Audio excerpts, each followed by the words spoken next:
in a world that really dismisses women's understanding of themselves, women's opinions, women's self-determination and right to have our freedom, combined with homophobia and queerphobia, lesbians really get the brunt of that garbage.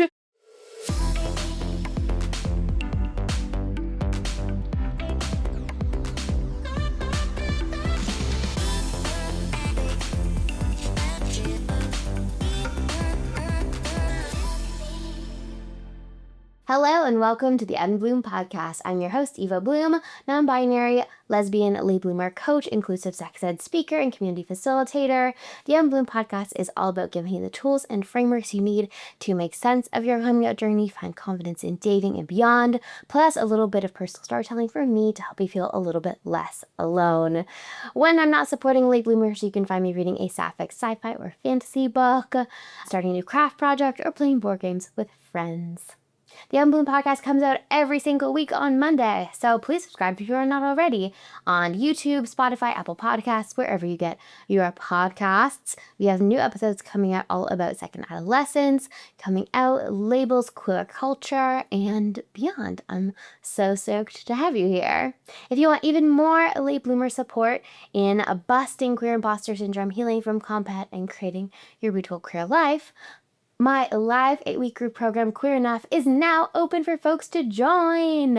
It is running from September 30th to November 18th, 8 weekly calls on a different topic to help you figure out your label, explore gender, find queer community, unlearn compat, all of that incredible stuff in a beautiful community. So join now at evabloom.ca/queerenough. Doors are open until September 29th at 11:59. So get in there.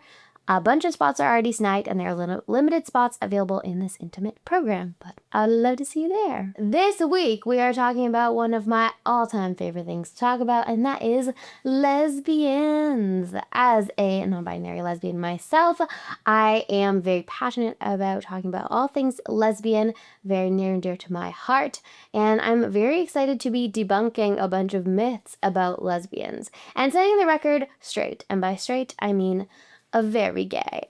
This episode is also going to be about what myths have you internalized about lesbianism, what internalized lesbophobia is maybe still kicking around, even if you do not want it to, because it's really hard in a world that doesn't like queer people, doesn't like women, put that together, not a huge fan of lesbians. Even if you are a lesbian, a sapphic, queer person, some of this stuff might still have gotten into your brain in a way that is not helpful for your identity, for your confidence, for your queer growth, for you being in community with lesbians and other queer people if you do not identify as lesbian. Also, if you are like, I might be a lesbian, I'm not sure about my label, these different myths might be stopping you and like getting in the way of you stepping into an authentic and grounded understanding of yourself. So that is what we're doing today. We're debunking myths from the general internet in the world, and also maybe looking inward to be like, whoa, do I also have some unlearning to do? I want to kick off the episode by talking about why do people have such beef with lesbians? Why does society get so much wrong about lesbians so much of the time? And as I mentioned, a lot of times this comes down to a fun little, not super fun, combo of misogyny and homophobia, where in a world that really dismisses women's understanding of themselves, women's opinions, women's self-determination and right to have our freedom, combined with homophobia and queerphobia, lesbians really get the brunt of that garbage pointed directly at us. There really is so much dismissing of women's sexuality and activities and experiences that center women by women for women. Society's like, oh, this is not about men? but I don't know what they're doing. That seems like that shouldn't be real, or that seems boring, or that's not something that we should care about. So whether that is dismissing women's experiences of sexuality as like, yeah, you really are a lesbian, this is real, and the way that you experience yourself is valid, that oftentimes gets dismissed. And I would say lesbian culture and community at large. It has not been until very recently, like I would say within the past 5 years, maybe even within the past couple years, that lesbian subcultures have brushed up against popular culture. And there's kind of been like an intermingling of like, oh, what lesbians have got going on is like kind of interesting and cool. And the reality that lesbian subculture, which have read some great conversations with Erin Brown, who hosts the Lesbian Peep Show podcast, I would highly recommend. Really, the idea that lesbian subculture is a unique subculture with its own sets of values and communities and references and language that is different than popular culture or cis hetero culture. So when you're outside of that subculture or don't make any efforts to learn about it and understand what's going on, understand the references, do some reading and understanding, then it might seem confusing or hard to understand. And I think that leads to a lot of misunderstandings about lesbians and lesbian subculture as well. I will also say that there are a lot of so-called lesbians running around here that are giving lesbians a bad rap, that are making it easier for other people to misunderstand us. That might be TERFs, which, if you don't know the term, is trans exclusionary radical feminist, which basically just means that somebody is transphobic. I don't know why we're using the label feminism here, because that really does not mean what their ideology is all about. But there are lesbians that are transphobic and saying that lesbian identity and loving trans people and supporting trans people and inter-community solidarity, that those two things don't mix, that's an oil water situation, and spewing a lot of really hateful, scary stuff out there. So if people have only met a limited number of lesbians and are hearing what certain lesbians, transphobic lesbians are saying, they might be like, oh, I guess that was what lesbianism is about. But that's absolutely not true. There are lots of trans lesbians. Trans people are absolutely part of the lesbian umbrella and enrich not only the lesbian community and the whole queer community. So there are some lesbians running around that are making it easier to misunderstand us and spreading hate, which is gross. There are also, I would say, some lesbians running around who maybe haven't learned so much about queer history. There's a difference between being gay and being queer. You can be gay as in your sexual romantic orientation is towards people who are also your gender. And then there's queer, which is talking about a larger orientation within the political sphere, operating from a lens of solidarity, and you are interrogating the binary and patriarchy and unlearning that in your life and helping other people to do that. And there are a lot of lesbians that are just gay, that are just smooching girls, and that's very beautiful. And they can maybe give people some misunderstandings about what it means to be a lesbian, because in my perspective, being a lesbian is not just about who you're kissing. It is also about a larger sense of community and culture and activism. So sometimes it's your own people that are making it easier to misunderstand you in the world. And then lastly, I think a huge reason that we have these myths or stereotypes about lesbians is really a lack of representation. It hasn't been until, like I said, very, very recently that there have been any prominent lesbians in popular culture, in the media, that have been really viewed as respected and talented, as contributing positive things to the world, as, dare I would say, cool, and like showcasing sapphic and lesbian love and sex in a way that is authentic and true to our experiences. So most people have not a lot of experiences with lesbians beyond what is represented in the media, and if that's all you're getting, then you're probably going to be getting a lot of myths and stereotypes that are not necessarily true. And I think it's really awesome that there are opportunities for folks who want a more genuine understanding of what it means to be a lesbian, whether that is you or you want to be an ally. There's a lot better representation.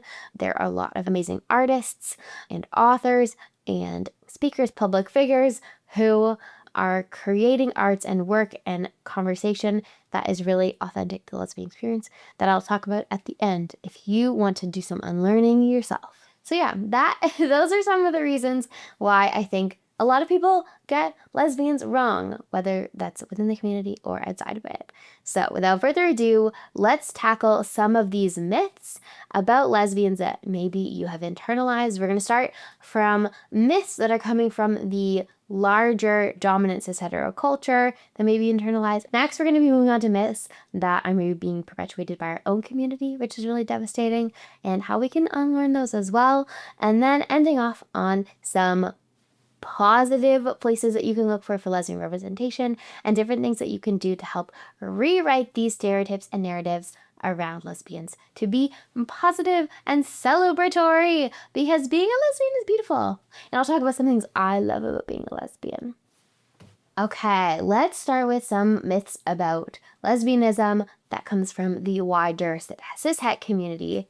And starting off with a great one, that we hate men. It's so wild when people are right about you. I'm kidding. So this idea that lesbians hate men, how do we? So we know men, a lot of them benefit from patriarchy, these different systems that uplift them and in different ways are going to benefit from that and really have to do a lot of unlearning, and even still can unconsciously perpetuate a lot of sexism and harm and hatred towards women, as well as other oppressive forces. So men in general, not all men, but it is always men when it comes to perpetration of sexist violence. The lesbians, we don't like it. I do also think that beyond just the obvious, like a lot of men are sexist and that sucks, lesbians, I feel like our tolerance for the bullshit of men is a lot lower than other people, because when you are loving women, non-binary people, most of your intimate relationships are with women and non-binary people, and you don't have to interact with men that much. When you do interact with them and they start pulling some bullshit and you haven't experienced that bullshit in a while, yeah, I think the patience is going to be a little bit smaller. And also, again, when you are not in intimate relationships with men, where maybe you have a little bit more ability to call someone out, maybe you don't necessarily have the same kind of, or give a crap about the social implications of what it would mean to call someone out. Maybe you're doing that a little bit more often, which I think is really cool, and we should be calling men out on their BS. So this idea that lesbians hate men, I think comes down to a lot of that.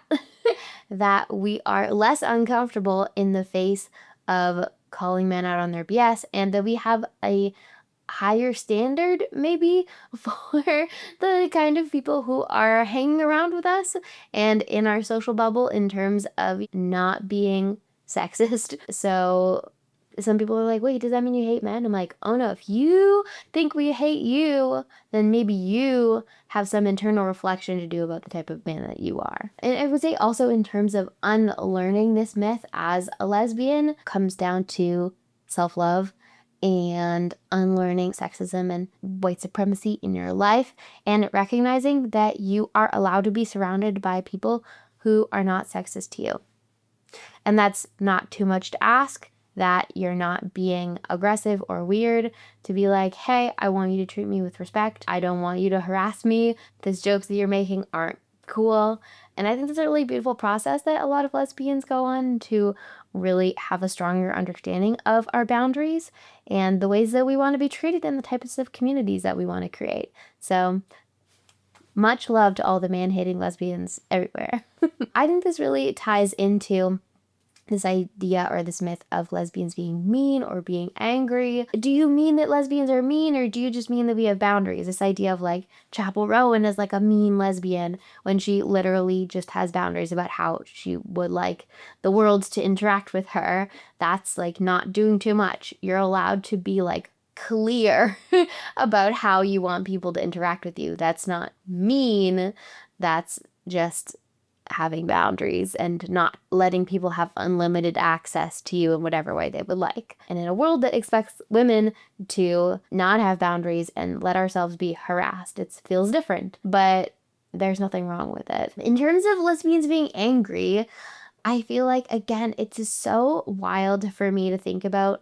I internalized all of these myths too when I was younger. I really believed all of these things about lesbians before I knew that I was a lesbian, and it took me a long time. I initially came up as bi, and it took me 5 years to be like, okay, wait, I don't actually think I've ever been attracted to men, and I don't think I want to center men in my life. I think I want my close romantic and sexual relationships to be with women and non-binary people. I was unlearning all of these things too. And the more that I am in lesbian community and the more that I learn about the world around us, the more I'm like, yeah, lesbians are absolutely in their right to do all of these things, and I stand by them, and they were right this whole time. They were absolutely right about everything this whole time. For example, that lesbians are angry. If you look at the world around us, I feel pretty angry. I feel like there's a lot of stuff that we could do differently that we're not because of greed and a desire for power and a desire for certain people to feel like superior to other people. That's pretty upsetting. A part of unlearning that as a lesbian can be starting to reconnect with your anger, which I think is a really powerful thing as a lesbian, as a feminist, to be like, my anger is justified. I feel like anger is one of the emotions that men are allowed to feel, but women are not allowed to feel in our weird Western binary system. But your rage is powerful. Your rage communicates information, and you are allowed to feel that and express that. And being community, I feel like, is really healing, at least for me, around reaffirming that my anger is real and important. Another myth I feel like I absorbed a lot from the media about lesbians growing up is this idea that lesbians are kind of isolated, that lesbians were like, oh, they're doing their own little thing over there, being kind of weird. Who knows what they're doing? They're kind of isolated from mainstream culture and life in a way that was seen as kind of bad. And now that I've been a lesbian for a handful of years, learning more about lesbian culture and queer community, that is so interesting to me for so many reasons, because I think that lesbians are probably one of the most community-oriented groups of people that I've ever encountered, which is the opposite of being isolated. That we are very connected and supportive and caring of the queer community and of each other. And I think the reason that we might see lesbians as isolated from a cis hetero perspective is that many of us have kind of divested from this model of the nuclear family, or have kind of expanded what it looks like to be in community and family with each other. So we're not kind of locked into this matrix of like, man, where marries woman and then they have children, and then you're all in your little discrete boxes with all of your hetero parents and your kids, and then you all meet each other at daycare. It's like that, it is possible for lesbians to have kids and get married, but we're kind of outside of that hetero matrix and thinking about different networks of care in a way that's a little bit more DIY, of like your friends are a big part of your life. You're being aunties to your friends' kids. You're thinking maybe more like intergenerationally. And I think there are these wider matrices of lesbian community and connection that are the outside of heterodynamics. So people think that we're isolated. I also do think that this ties back to the lesbians hate men thing, which is when I think of like, oh, why didn't I see a lot of like lesbians growing up or like in a hetero context?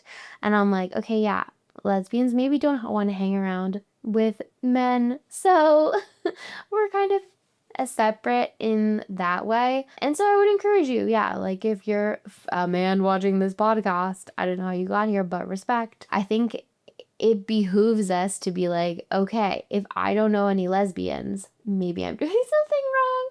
Like, what can I do to be the type of person that lesbians want to hang out with?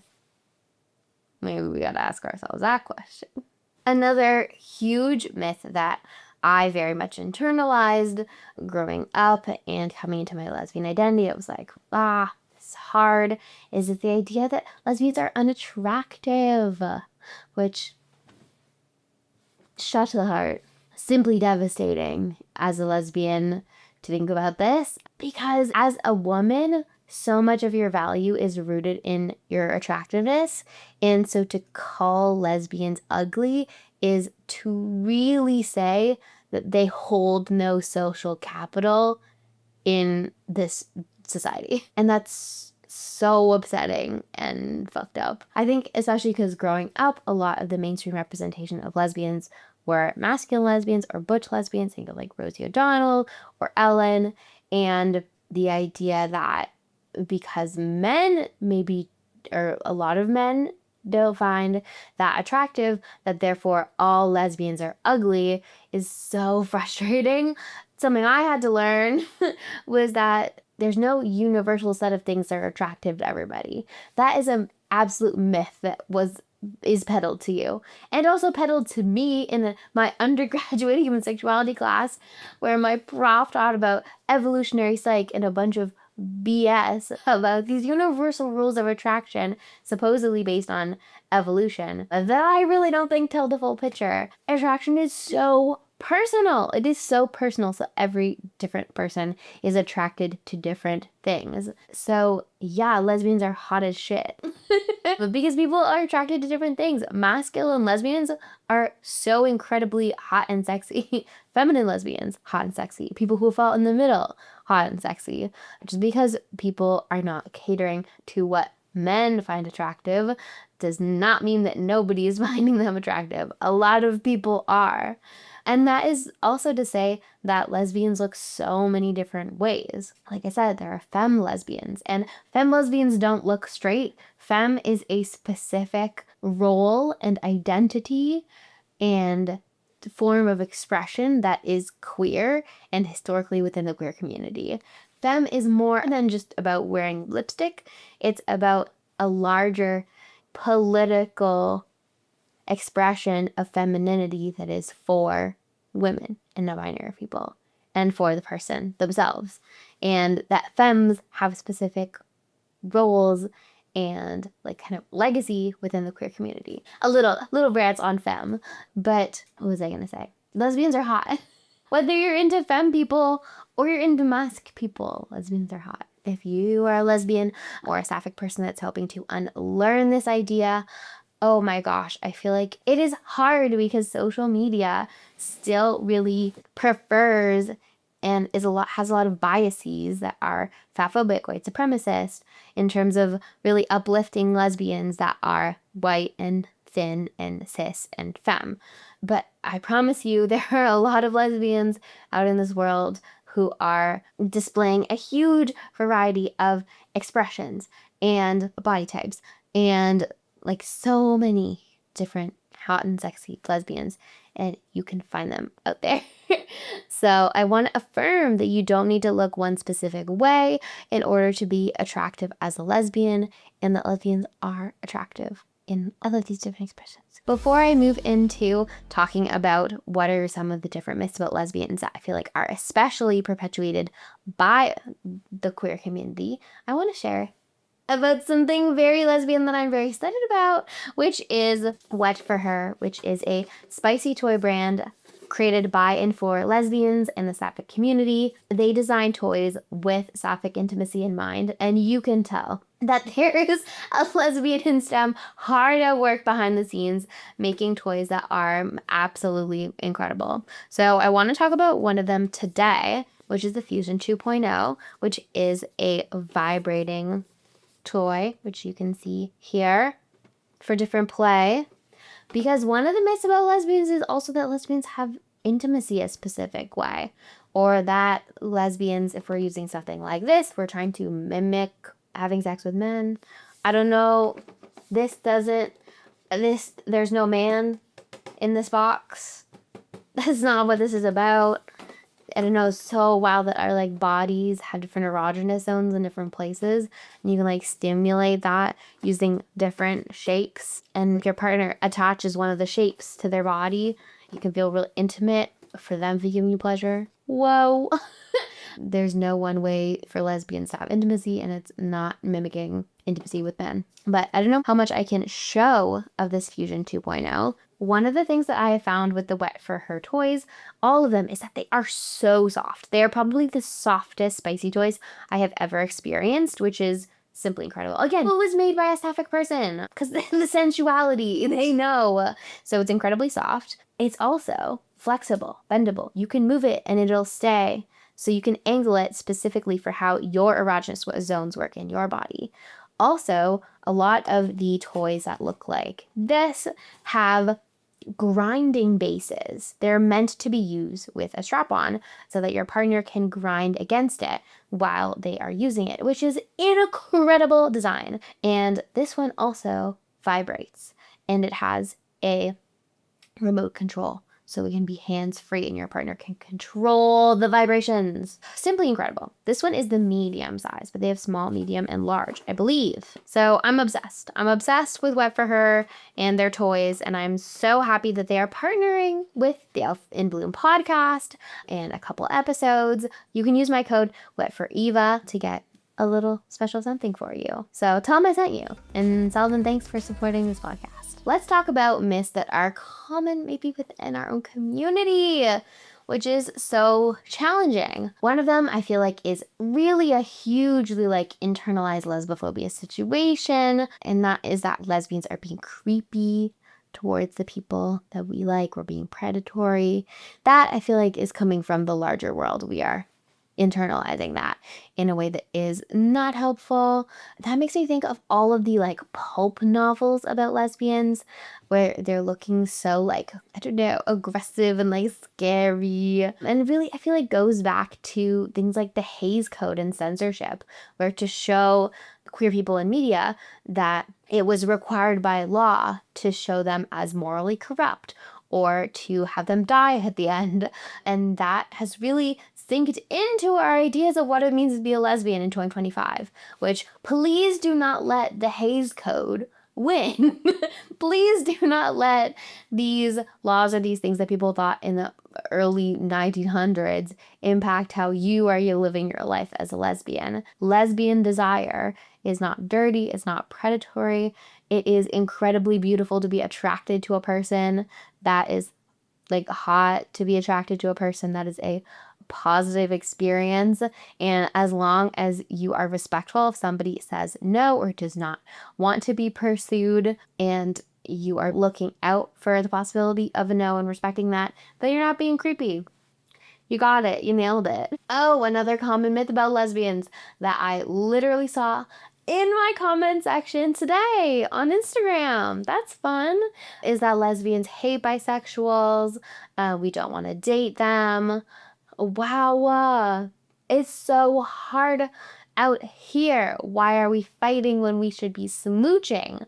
In the queer community, we can sometimes have a really hard time recognizing that not all of our experiences as queer people are the same, that we have different life experiences, we have different privileges, we have different things that are challenging, different types of oppression, and yet we are all part of the community together.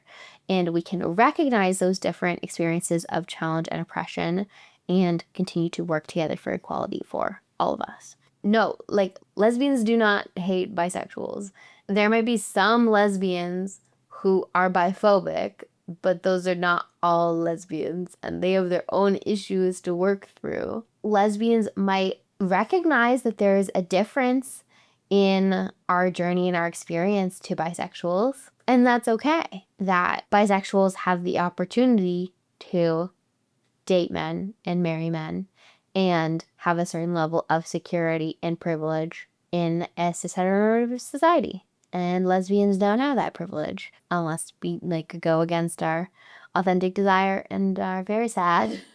So I think we can acknowledge those differences and also work together and love each other and realize that we have so many more similarities in terms of how we are both oppressed by a queerphobic world and how we both love women and want to smooch them. And what if we could smooch each other? Also, we could do that. So yeah, lots of lesbians and bisexuals are dating each other, are getting married.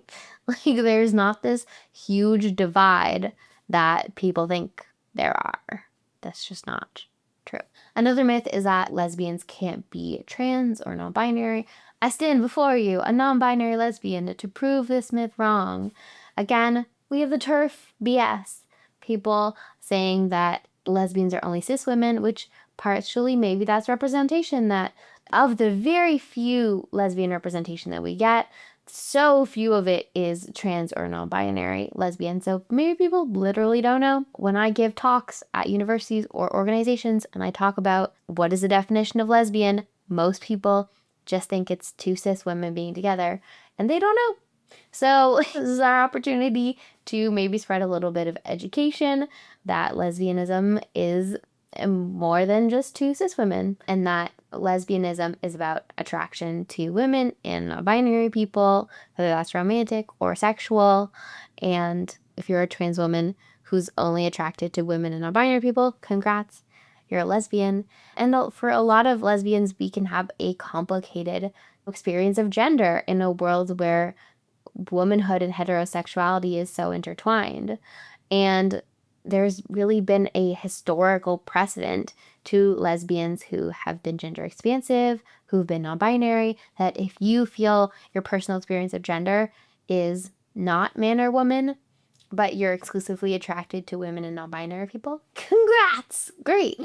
You're also doing lesbianism, and that's wonderful for you. I'm so happy that you're here. I will say, along with that, there can be different myths and stereotypes also about ace lesbians or aromantic lesbians, that those can also be identities that commingle and exist together, that you can exclusively be lesbian in terms of a romantic orientation, but don't experience sexual attraction or minimally or demisexual.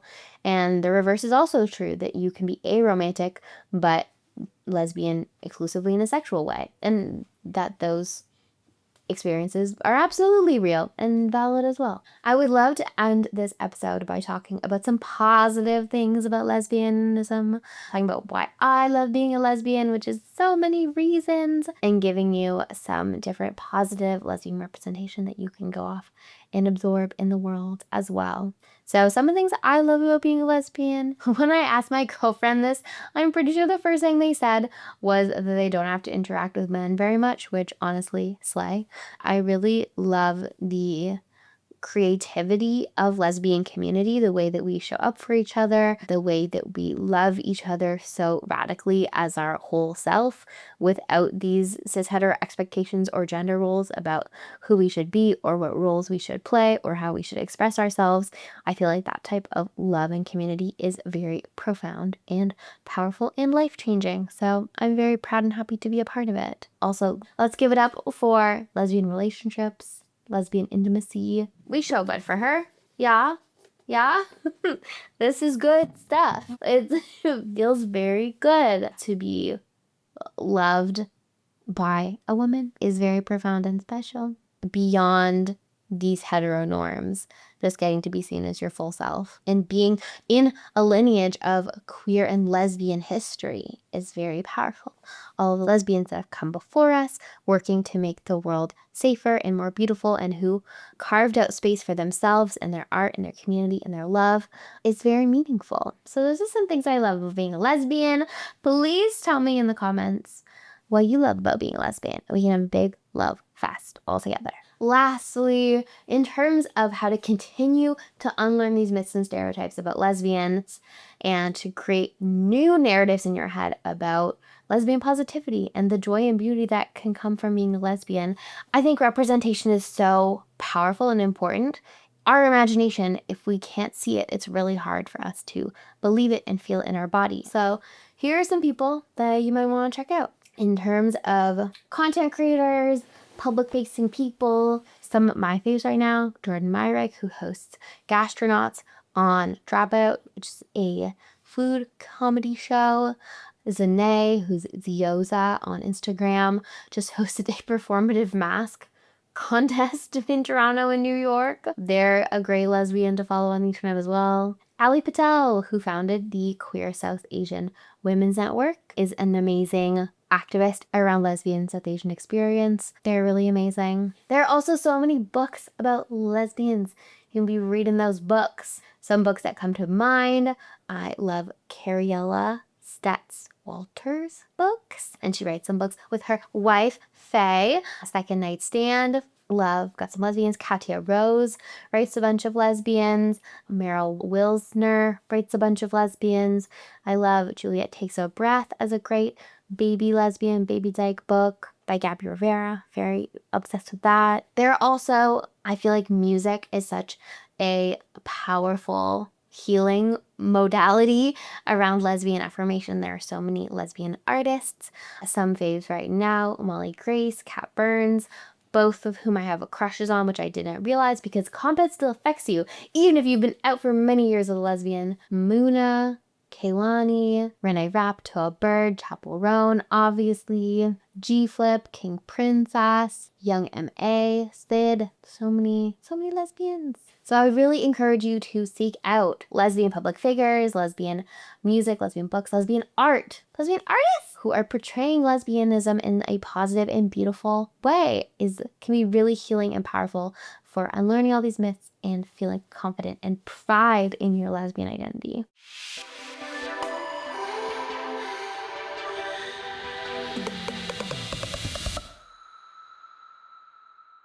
Which brings us to the part of the episode where I share with you what I'm loving right now. The books I'm reading, the music I'm listening to, the food I'm making, and the creators I am loving. So in terms of books, I have found a queer, cozy book, and I believe it's called Murder in the Dressing Room by Holly Stars, who is a debut author. It is a drag queen, cozy murder mystery set in UK and London. I would recommend the audiobook because the author narrates it and it is so British and so drag. The author is a drag queen. It's incredible. In terms of what I am listening to, unfortunately, I am listening to Man's Best Friend, which is not a very lesbian piece of media, but vicariously, my favorite songs are probably House Tour and Tears. I also would recommend Melissa Fabello's great essay about Man's Best Friend on her Substack. Would highly recommend for, let's talk about the feminism implications of Man's Best Friend. In terms of stuff that I am cooking recently, my girlfriend and I made some food together and she made me migas, which is basically like egg and tortilla deliciousness. We love it. In terms of creator, I am always loving Erica Hart. I heart Erica for political commentary and getting our butt in line in the rise of fascism. Give a follow. They are incredible. But that brings me to the end of that segment. If you want more queer and sapphic community, if you want to unlearn compet, whether that is impacting your relationships, your family, your personal style, your identity, your confidence, please come down to Queer Enough. It is an 8-week program starting September 30th. 8 weekly calls on Tuesday evenings EST. We would absolutely love to have you join us at evabloom.ca/queerenough. There's a payment plan available. With that being said, thank you so much for listening to this podcast. It is such a joy to be able to create Out in Bloom, and I am so thankful for every single one of you who listens. Please subscribe if you aren't already on YouTube, Spotify, Apple Podcasts. Rate us 5 stars. But until next time, stay curious, keep blooming, and I'll see you in the next one.